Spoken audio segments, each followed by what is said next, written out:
Welcome to the Court of History. I'm Sidney Blumenthal. I'm here with my colleague, Sean Wilentz of Princeton University. Sean, there's so much going on.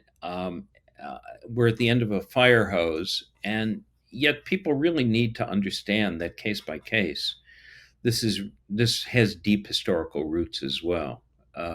These attacks on things that are very much part of the Constitution, like birthright citizenship, the census.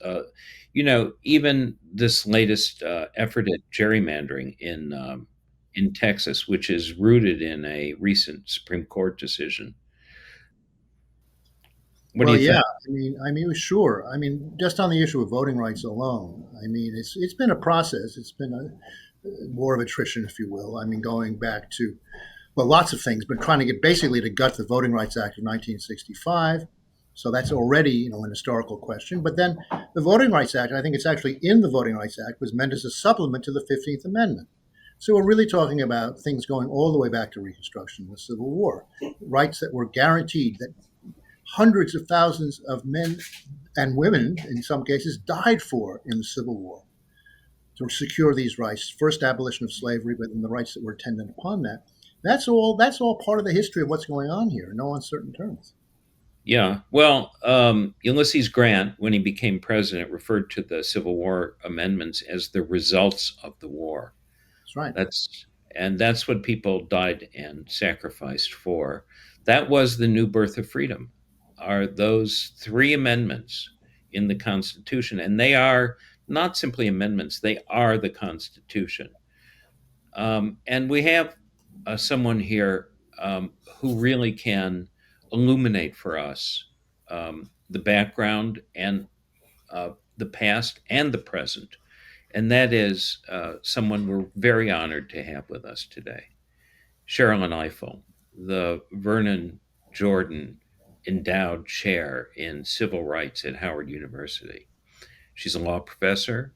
She's the former president and director counsel of the NAACP Legal Defense Fund. Welcome to the Court of History. Thank you so much. I'm thrilled to be here. Yeah, well, there's so much going on right now that's worth commenting on and explaining to people.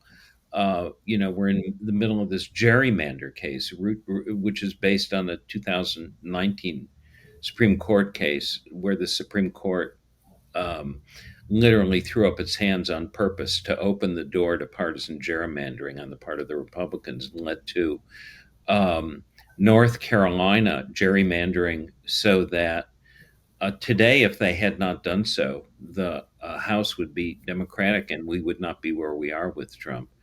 Um, what is your view on what's going on? Oh, that's a nice pitch. Well, let me go back a little bit, if you don't mind, because I want to Please. go back to your opening comments. You said the Civil War amendments; they are the Constitution, and you talked about President Grant's description of them as the result of the Civil War. I'm going to go a step further because I think it's important in this moment to understand what those amendments represent. The Civil War amendments were the first and most consequential opportunity for this country to be a true democracy, right? Um,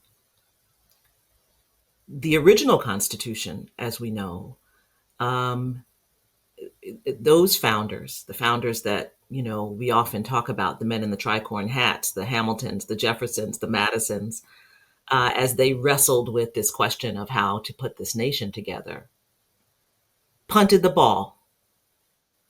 They knew that slavery and the institution of slavery was contrary to the values that they purported to hold for this country, certainly contrary to the values of the Declaration of Independence.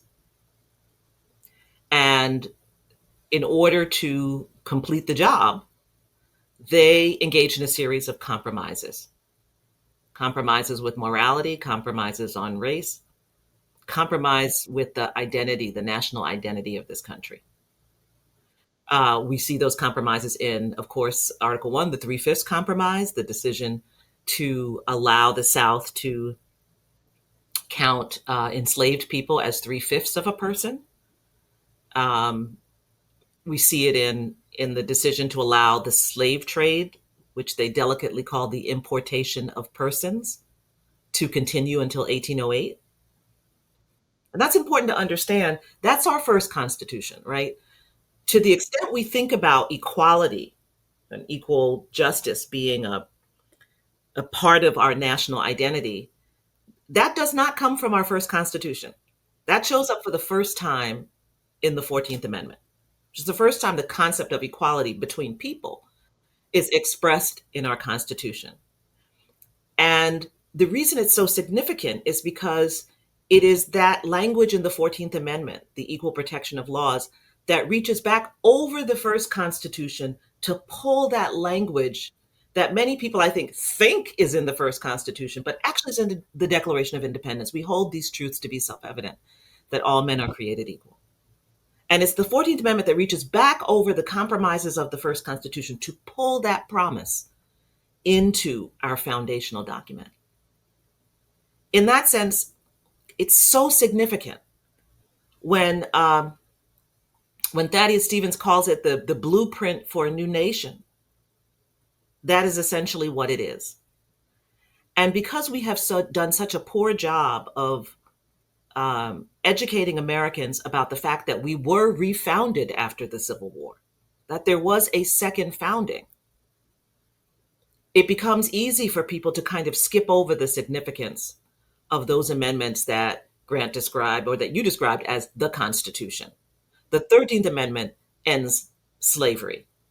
The 14th Amendment is jam full of so many things that, I spend a semester teaching about it and it's never enough, right? But just quickly, birthright citizenship, equal protection of laws, due process, and so on and so forth. The provisions that purport to punish states that engage in voter suppression against Black people. Section 3, which the Supreme Court just kind of Eviscerated. demonstrated a few years ago, that says people who participate in insurrection can't participate.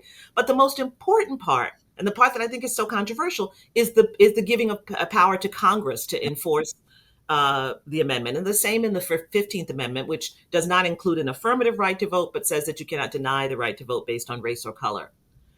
And that speaks to the overall project of these three amendments, which I think gets lost in the shuffle, but against which there has been resistance from the very beginning. And that is that the Civil War amendments reorder the significance of our citizenship to place our national citizenship ahead of our state citizenship. Prior to those amendments, we all watched Hamilton, right? James Madison is a Virginian, right? There's a reason we all know that Ben Franklin was from Pennsylvania, right? Like we know the state identity of those original framers because your state identity was incredibly important. But just listen to the language of the first line of the 14th Amendment, the birthright citizenship language. All persons born in the United States are citizens of the United States and of the state in which they reside. Your national citizenship has primacy. Mm-hmm. And by giving power to Congress to enforce the rights, the Reconstruction Congress is saying we recognize that there are certain rights that we cannot trust the states to enforce. That and I think that's part of the resistance. Part of the resistance is this reordering and this conferral of power on the federal government to protect these rights. And so the whole states' rights, idea, which has now been revived again, was revived by President Reagan, who ran on that platform, and it's now revived again, is resistance to the 14th Amendment. And we don't talk about this as a form of constitutional resistance. We just treat it as though it's part of the platform of a political party, when it is in fact resistant to a theme, an idea, and the explicit language of provisions of our Constitution. So I just want to comment on the point that you just made about birthright citizenship and that language, which is to the people who wrote that, if you're interested in original intent, they understood that it was an explicit rejection of the compact theory of the Constitution, that it was simply a contract among equal states, and that the national government did not have authority over it.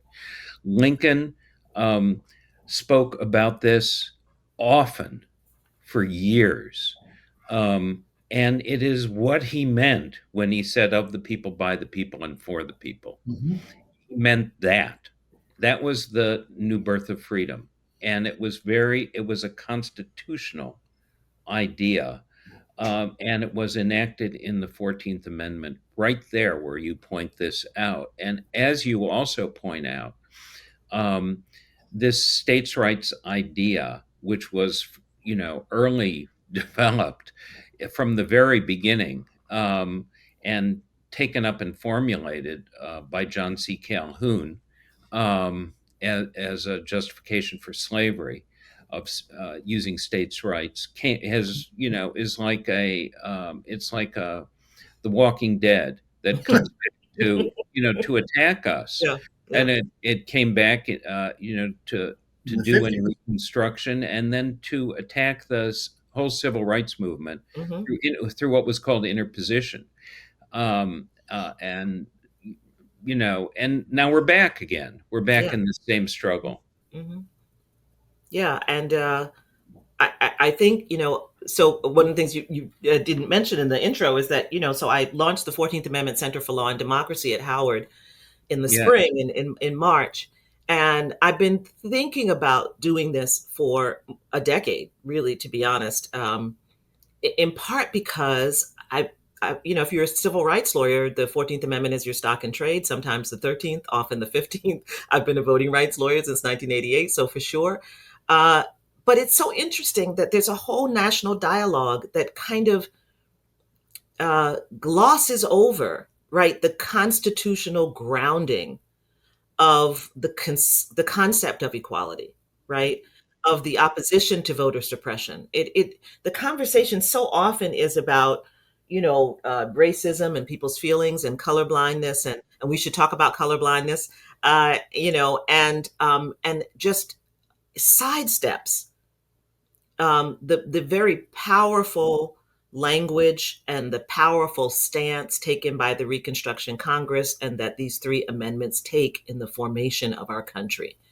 And so we're left kind of arguing as though we're asking for some pittance, as though we're asking for charity, as though we're asking for people to be kind and moral, and with all due respect to Martin Luther King and other leaders who beautifully spoke to people's souls and morality. I am not a faith leader. I am a lawyer, and I have been so frustrated by the way in which we have been disarmed from describing the demand for equality in powerfully constitutional terms.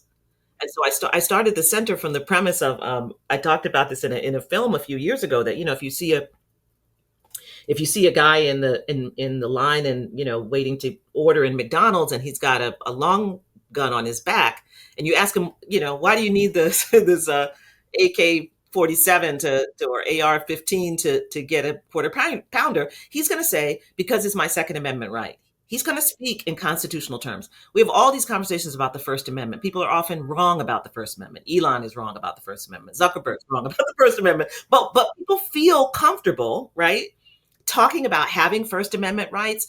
Most Americans know they have First Amendment rights, even if they're not interpreting it absolutely correctly, right? They know they have the right to worship as they please. They know they have the right to free speech. We will say jokingly in conversation, I plead the fifth. It's not as though we never talk about the Constitution in casual ways. We actually do.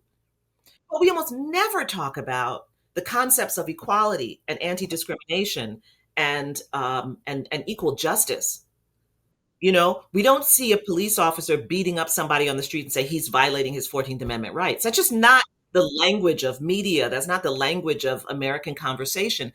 And this bothers me. And the reason I wanted to create the center was to create a place where we can really strategize about how to inculcate in the American mind the values, an American dialogue, an American narrative, an American policy and law, obviously, the powerful importance of the 14th Amendment and what it stands for. This is really important to get across, I think. And let's just go through it, in fact. I mean, the 14th Amendment, it seems to me that the people who are very active today know very well what the 14th Amendment is about, and they want to get rid of it. Basically get rid of it. I mean, they're trying to get rid of it since it was ratified. Yeah. But let's go through it, right? Section 1, equal protection under the laws. We saw in Bush v. Gore that perverted into a partisan operation. Equal protection of the laws no longer meant exactly what it was supposed to mean. It meant George W. Bush should be elected president. Yeah.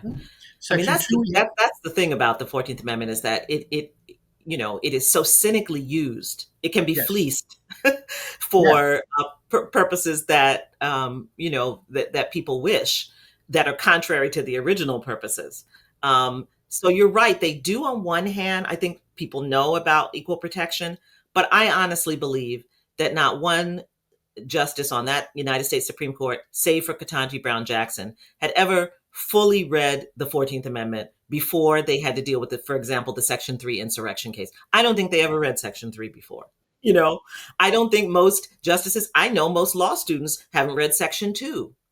And I think it's important because one of the goals of the center is to get a 14th Amendment seminar in every law school. We didn't read Section 2 and Section 3 when I was in law school. We read Section 1, and I get it. Section 1 is chock full and juicy and critically important. But we're missing something then in the architecture. Section 2 and Section 3, so you're right. Section 1, birthright citizenship, first line, equal protection of laws, privileges and immunities we should come back to, even though it's been read out of the 14th Amendment, which is part of this whole project, right? So we can come back to all those things. But Section 2 and Section 3 are doing something really important. Section 2 emanates from a very vigorous debate about the right to vote. I mean, Frederick Douglass, who I consider to be one of the framers of the 14th Amendment and one of the founders of the refounding the New Republic, is outraged that the drafts of the 14th Amendment are not going to include an affirmative right to vote. And there's a conversation among the members of Congress about this question, about whether Black people will have an affirmative right to vote. And they decide against it, in some ways because of northern states' resistance that have their own prescriptions around voting, property, and so forth. And so they don't include an affirmative right to vote. But the reason Section 2 is important is that they know that the southern states will try to keep Black men from voting. At this time, women still cannot vote. They know the southern states will do this. And so what they come up with is a punishment regime. And so Section 2 essentially says any state that does not allow Black men over the age of 21, at that time, we didn't have the amendment that lowered the voting age to 18 and women could not vote. At that time, we didn't have the 19th Amendment. And so it says if a state denies the vote to Black men over the age of 21, their representation will be reduced by the number of people whose vote they suppress, right? The mechanics of it are interesting. I mean, we went with the Voting Rights Act. We could go with that. So the mechanics of it are interesting. But more important is the fact that they're telling us, they're forecasting. They know that the southern states are going to try to disenfranchise Black men, and they come up with a punishment structure. That's important just in terms of architecture of the 14th Amendment. Here's an amendment that explicitly recognizes the ongoing stubbornness of white supremacy in the South and tries to guard against it. That's worth teaching. That's important to understand. And yet the court's been eviscerating. I mean, I'd go to Sidney, but I mean, birthright citizenship is up for grabs now. They just gutted the insurrection clause. And then the way they've perverted Section 5, which is about Congress's ability to do something. Absolutely. That is extraordinary what they've done with that. But we'll talk about that later on. It's the gutting of a whole, a whole amendment. If That's right. Congress has the power, going to your point, and Congress, to enforce both the 14th and 15th Amendments and goes through the trouble of holding, hearings over a year to determine whether to reauthorize a statute that it created to fulfill the promise of these two amendments, the Voting Rights Act.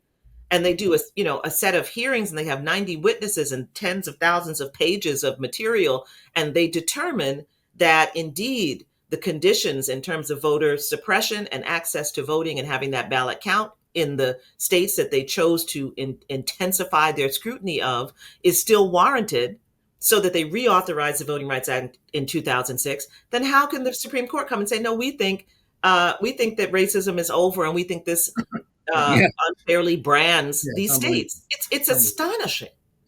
Yeah.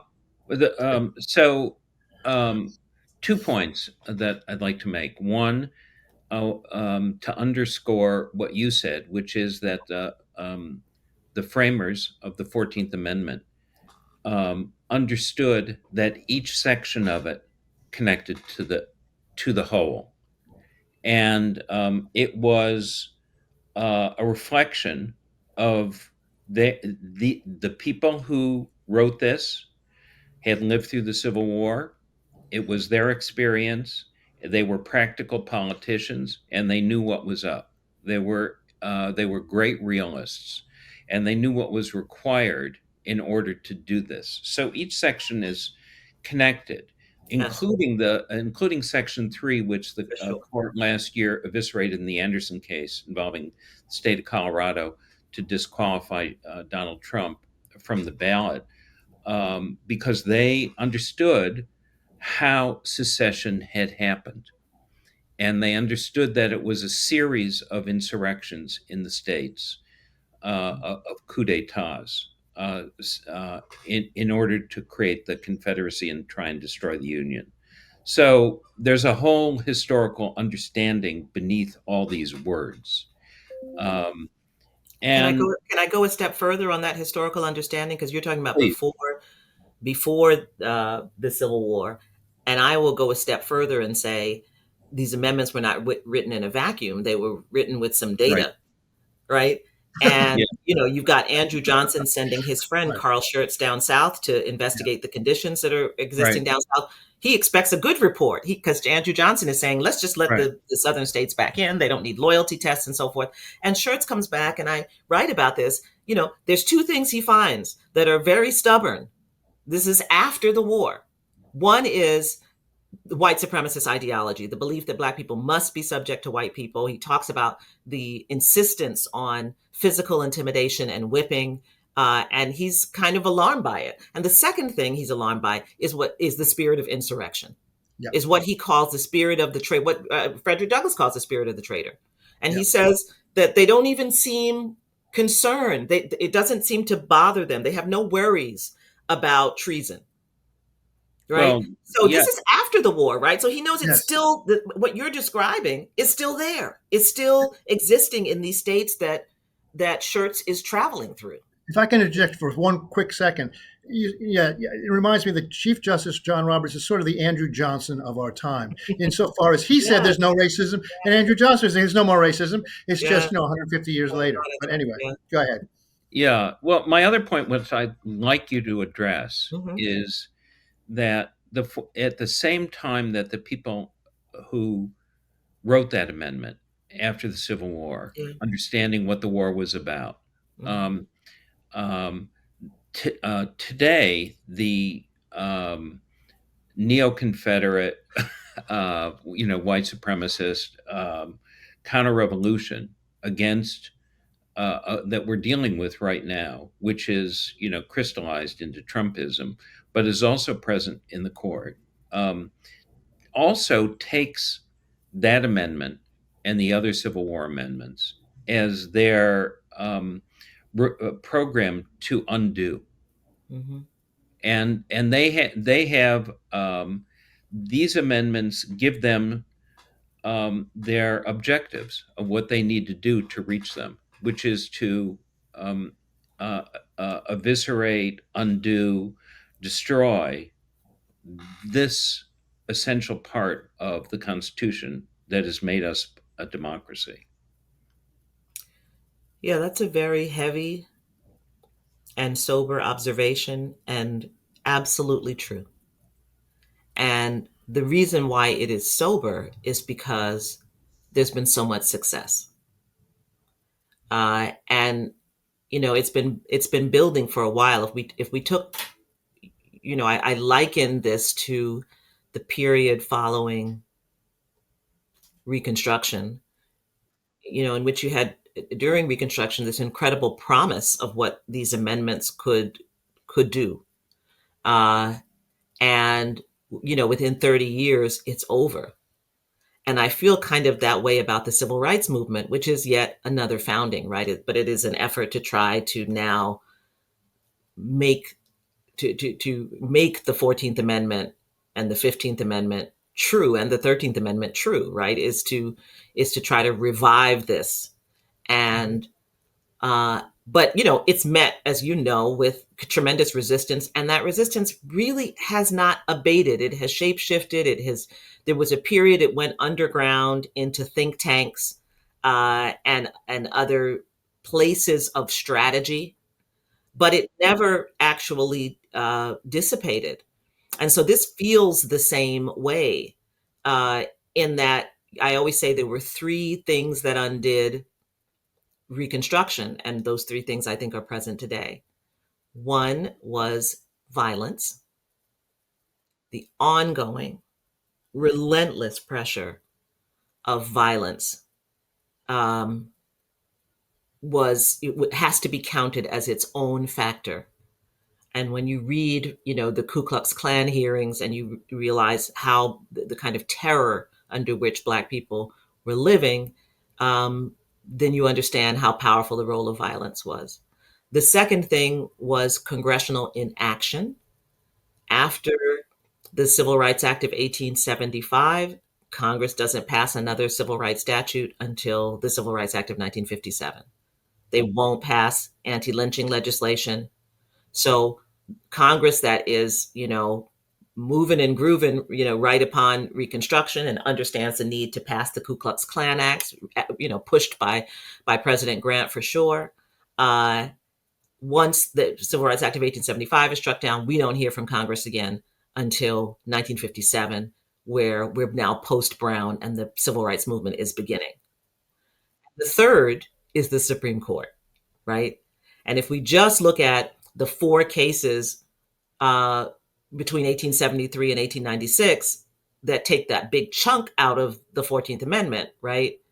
Slaughterhouse, which essentially reads the Privileges and Immunities Clause out of the 14th Amendment. It's so important and augurs poorly, is such a ominous sign that the first 14th Amendment, major 14th Amendment case in the United States Supreme Court is not brought on behalf of Black people, but on behalf of New Orleans, slaughterhouse owners, right? Right. That already gives you a sense that there's something afoot here, something wrong. If we think about the Cruikshank case, U.S. versus Cruikshank, this is the case involving the conviction of those whites involved in the Colfax massacre, and the Supreme Court's decision that the Ku Klux Klan Acts cannot cover these prosecutions, and setting these men free who had murdered in cold blood Black people who were protecting ballots in a courthouse in Grants Parish, Louisiana. The Ku Klux Klan was on the run. I mean, the Grant was right. We needed this Ku Klux Klan Act. We got it. There were federal prosecutions happening. And then the U.S. versus Cruikshank case essentially strips the power away from the Ku Klux Klan Act by narrowly suggesting what state action means, and that it doesn't mean this kind of mob violence. Then we have the civil rights cases, which strikes down the Civil Rights Act of 1875. The Civil Rights Act of 1875 was a public accommodations, essentially, law that said you could not discriminate in theaters and hotels. And the Supreme Court strikes that down in 1883. And then we peak with Plessy versus Ferguson in 1896, which enshrines separate but equal, and gives us Jim Crow for 60 years. So that's 1896. We start Reconstruction in 1865, and it's over. It's over. And so between the violence, the Congress, and the Supreme Court, that's what ends it. And if we think about the conditions that Black people live in from 1896 until we get into the heart of the civil rights movement, most Black people are working either as household domestics in white homes or as sharecroppers in the South, and are essentially working in peonage. Um, Lynching is rampant. More than 5,000 Black people killed in the most horrifying public ways. All of this is a consequence of the hijacking of the Civil War amendments by these three forces. And so when I feel us back here again, it's tremendously worrisome, right? The Supreme Court's been taking its cuts for quite some time. It's not just since Trump came into office, but it certainly has accelerated. Congressional inaction, check. Yeah. Right? And violence, we're seeing that rise, check. Absolutely. So, and an atmosphere of terror and threats of violence. yes, Completely, yes, completely supported by the administration. I mean, this is the most. That is an amazing summary of what amounts to really the second redemption. If the civil rights movement was the second Reconstruction, we're now living through the second so-called redemption, yes. and the long, long aftermath of that. Sean, explain to us what redemption is. So, well, redemption meant, understand. basically, redemption meant the word referred to the idea of, among white supremacists, that their states need to be redeemed from black rule, or as they call it, the blackout of honest government. So they kind of euphemized the idea of the overthrow of Reconstruction with the idea of redemption, that they were going to redeem white America, basically, which is, they wouldn't have put it that way, but maybe they would have actually. Some of them were actually upfront about all of that, and get rid of Reconstruction altogether, which meant getting rid of the results of the Civil War, which meant coming as close as you possibly could to the position of the United States in 1860. As close as you possibly could. You weren't going to bring slavery back. They weren't going to be able to undo the 13th Amendment, but you could come as close as you possibly could to slavery. And you would come as close as you possibly could to getting rid of the other two amendments, including the rule of law. So that's what the redemption was. That's their term for overthrowing Reconstruction. What we're seeing now, I think, is the overthrow of the second Reconstruction, which began, there's a long history to this too, but it began certainly in earnest in 1954 with Brown v. Board of Education, then the Civil Rights Act, as you said, of 1957, on through everything we kind of know about. It looked as if, my goodness, the Civil War has been redeemed, we've really redeemed things. We've vindicated everything we achieved in the aftermath of the Civil War. And now, and I think they've been trying this ever since 1954, if not before. They knew what was going on. That's the origins of originalism is against Brown. Exactly. The originalism began as a way to try to undo Brown v. Board, and then interposition comes as well. But they've been doing this for a very long time, really from the beginning. And now, however, in the Trump regime, they see the apotheosis of what they've planned to do all along. And here we're seeing the Supreme Court, of your three things, I'm the one that bugs me the most, is being most active. You think about Trump, it's not Trump. It is, but it's his appointees, but it's them who are being most active, as the court was in the 1880s and so forth with Slaughterhouse. I mean, Slaughterhouse to me is almost benign compared to Trump v. U.S., which is the most extraordinary case, I think, in modern history. Well, that's the overthrow of the Declaration of Independence as basically. Well. Much less the Constitution. Why stop at one revolution? Let's get rid of both of them. Say more about that, Sidney. Well, if you just simply read the Declaration of Independence and go through it, you'll see that many of the things in it are what are occurring right now, down to quartering of troops among us, which I think has a political purpose, obviously. The unconstitutional tariffs, for example, are nothing but versions of what the colonists revolted against in the Stamp Act and the Navigation Act, all these other impositions. Doge is another example where he's sending officers out to do unlawful things. That's right there in the Declaration. Doge is that. Yeah. So I mean, and of course, Lincoln particularly, but others also believed, and it was the essence of the political anti-slavery movement that the Declaration of Independence was integral to the Constitution, and that became, as the basis of the Civil War amendments to turn that into law. So Lincoln called it the apple of gold in the silver frame. So, and that's what so that they're down to overthrowing the Declaration, which is the very basis of the creation of what we call the United States. Not simply, they're going all the way back to the beginning to do this. I just want to make a point off of one of your observations about the strategy used to overthrow Reconstruction in those, particularly those three cases that led to Plessy, which is that they systematically used the Civil War amendments as their blueprint and cynically turned them against their meaning. Right. And the same thing is going on now. You might, you know, case by case, piece by piece.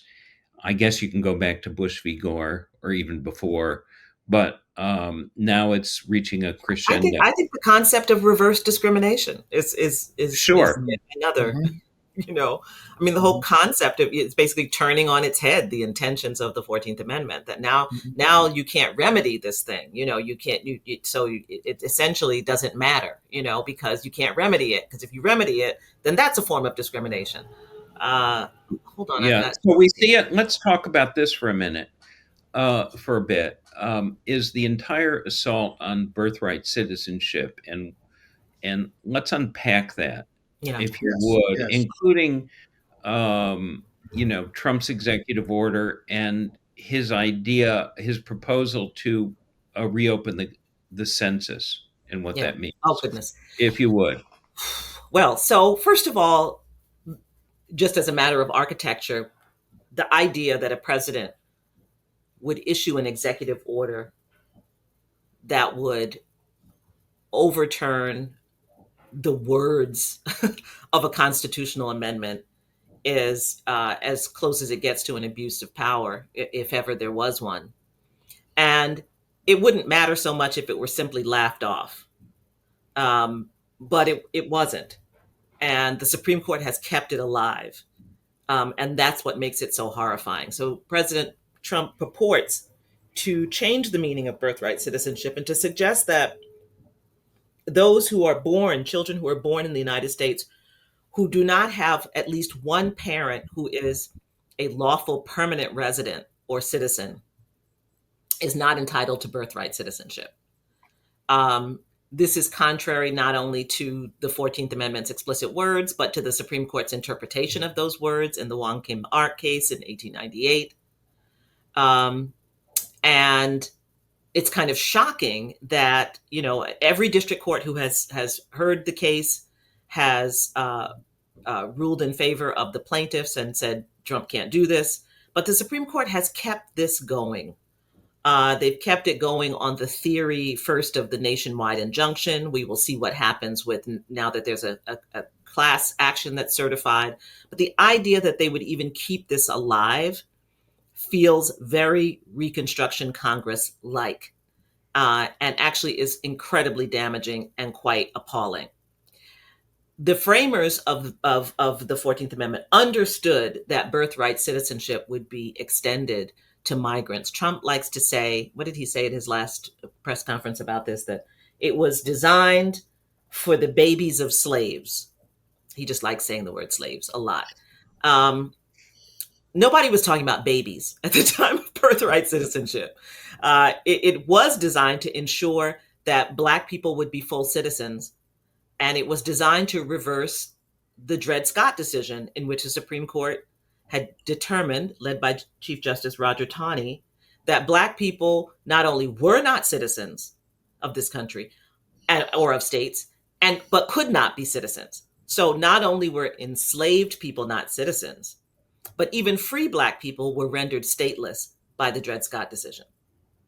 So the birthright citizenship clause, the first line of the 14th Amendment, is designed to set things to right. 13th Amendment has abolished slavery, but now what is the status of these people? Well, Dred Scott says they are not citizens and cannot be citizens. So the first thing you have to do before you get to voting and equal rights and due process and all that stuff is to make sure that they are citizens. And the Reconstruction Congress had tried to do that with the Civil Rights Act of 1866, but the concern was that was a statute and it could easily be overturned by successive Congresses. So they understand that they need to protect and ensure Black citizenship by including it in the Constitution. But they have conversations about the extension of it to what we would call migrants, right? There are representatives who raise their concerns about a disfavored migrant group, right? There is this, shall we be overrun in California by these individuals? Shall we have to succumb to their customs? And they're talking about the Chinese, right? There's one representative who talks about, gypsies, what used to be referred to as gypsies and what we call Roma now. But, and there's, there's debate back and forth with people saying, where? Like, I didn't understand there was a gypsy takeover. But this congressman says, what about all the gypsies in Pennsylvania? What about all of the Chinese in California? And he's countered by representatives who say, yes, we understand. Remember, at this time, Chinese people who are working here cannot become citizens. Right? We have the Chinese Exclusion Act passed in 1880, I want to say 1882. So Chinese people, laborers, cannot even become citizens, right?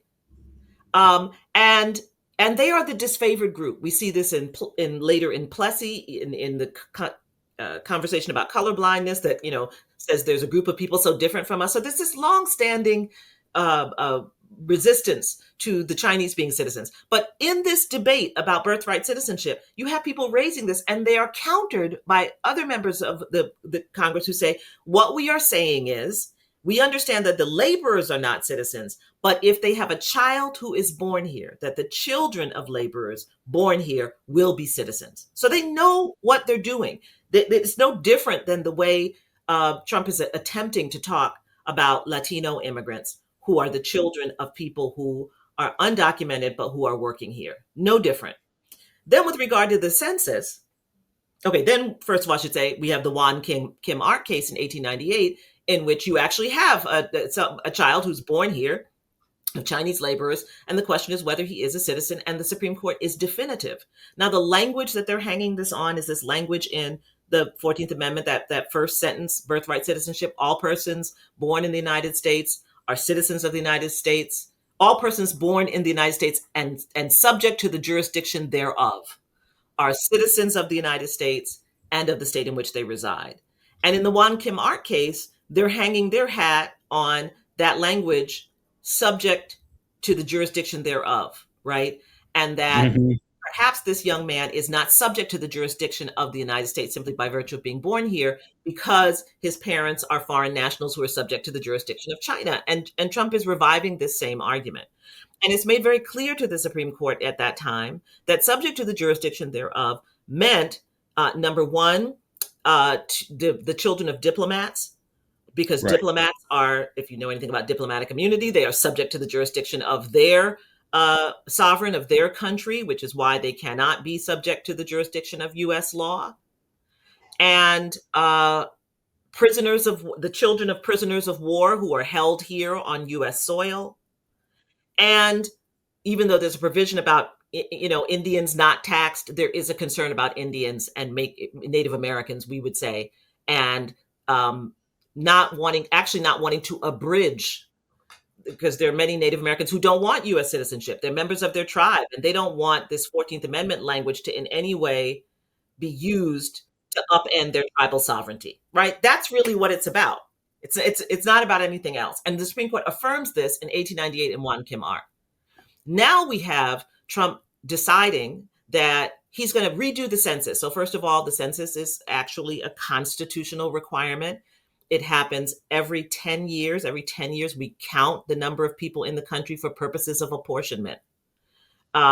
It is every 10 years. Sometimes litigation happens, in between, but we don't redo the census. And the president certainly doesn't declare that we shall do the census. The decennial census is a constitutional provision. And of course, we know that in the first Constitution, the 3/5 compromise for apportionment purposes, said we'll count all the people and 3/5 of all other persons. They're referring to enslaved people, to ensure that the South doesn't overly benefit in representation from their enslaved population, who of course cannot vote, but allowing them to benefit at least fractionally. That's overturned in the 14th Amendment. The first sentence of Section 2 of the 14th Amendment says that representatives shall be counted and apportioned to the states based on the whole number of persons. Not citizens, persons, whole number of persons. Now we've got senators, United States senators, like Senator Hagerty from Texas, who's also a lawyer, by the way, saying, well, there's a question about whether some are counted as a fraction. No, sir, there is not a question.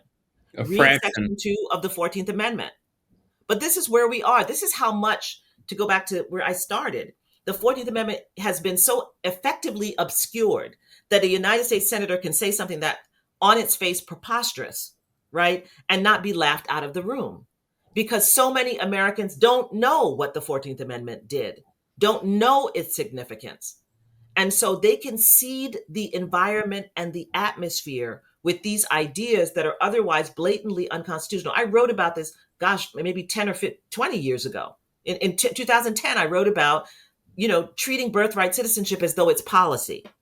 Because at that time, we had senators like Lindsey Graham saying, we're going to overturn birthright citizenship. Well, are you? Are you having a constitutional convention? Like, what is? But it was described as though it was on a policy platform, as though we could just decide. But having seeded that, you look at the latest Pew poll and you see that Americans are divided on birthright citizenship. That's like saying Americans are divided on the First Amendment. Americans are divided on freedom of religious expression. Americans are divided on the Second. Are we divided about a constitutional provision? Yeah. This is not a matter of opinion. It's a matter of law. Ignorance by seeding these ideas. Yeah, that's right. But one would think, though, that the Supreme Court maybe knows a thing or two about the Constitution. And yet they've been already eviscerating the 14th Amendment as is. I don't really trust the Supreme Court with I don't either. I wrote a piece in my on my Substack newsletter, actually a very painful piece to write, which I had refrained from even. I wasn't there. I went to the argument in the birthright citizenship case, and but I finally was driven to write this piece called Facing This Court. And in that piece, I say what I now believe, which is that there are likely a majority of justices on the court who are prepared to weaken or to affirm Trump's attempt to weaken birthright citizenship. It doesn't make sense that you would allow this to go forward, that you would allow the threat of being stateless to hang over the heads of people. This is a very serious thing. And what pushed me to this was when the court, on the emergency docket, meaning that the merits of the case were not yet before them, allowed the administration to go forward with dismantling the Department of Education.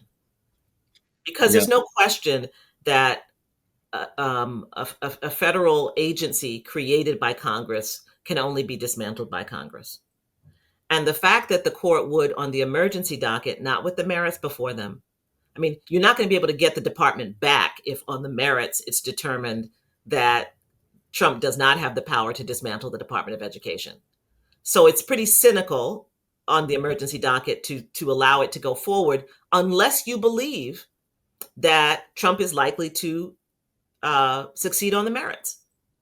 And once I read that order, I mean, the evidence is all there. It led me back to birthright citizenship. Who would allow a constitutional provision of that magnitude, going to the very heart of who is American? Who would allow the president to go forward with that unless they believed that he was likely to succeed? And this just alarmed me. That is not necessarily the feeling I got at the argument, but now I started to look back at the argument and the silence at the argument. Justice Sotomayor, and especially Justice Kagan and Sotomayor and Jackson, were really spinning out the consequences of allowing this law to go forward. the consequences for people and what it would mean for states and what it would mean for individuals. And they were spinning it out. And Justice Kagan especially was talking about how all the district courts are, you're losing in every court, she said to the administration. And you're losing because you should lose, because it's preposterous, because it's obviously unconstitutional. But what upon reflection occurred to me was the silence of the justices in the conservative majority seemed ominous after the Department of Education decision. It seemed ominous that no one co-signed, right, her point. She was doing it through hypotheticals, but what should we do when you've lost all these cases, and why would you, how would this case ever get back to us? All you have to do is never take it up to us and you can continue doing that, right? She had a whole thing. And the more I thought about it after the Department of Education decision, the more I came to the conclusion that they really are that cynical. Yeah. Yeah. Well, I hope not. I mean, there's still hope, of course. I don't think. But I fear it. I fear it. I think your fears are justified. Yes. Well, for those who understand the history, for whom those who know that the past is very much with us and is a living presence, and that we have to grapple with it ourselves, just as people before us did. I want to thank you for participating in the Court of History. We will return. There's going to be much to discuss. There'll be new decisions, opinions, and new cases, and we would dearly love to have you back to consider yourself a friend of the court. Oh, thank you. We still have to do part 2 on the lost cause narrative and how that's been. Very good. Very good. Yeah. We will definitely pursue everything going forward. So thank you very much for appearing with us and for this session of the Court of History. And on behalf of Sean Wilentz, we are adjourned. Can't get your fill of Legal AF? Me neither. That's why we formed the Legal AF Substack. Every time we mention something in a hot take, whether it's a court filing or a oral argument, come over to the Substack. You'll find the court filing and the oral argument there, including a daily roundup that I do called, wait for it, Morning AF. What else? All the other contributors from Legal AF are there as well. We got some new reporting. We got interviews. We got ad-free versions of the podcast and hot takes. Where? Legal AF on Substack. Come over now to free subscribe.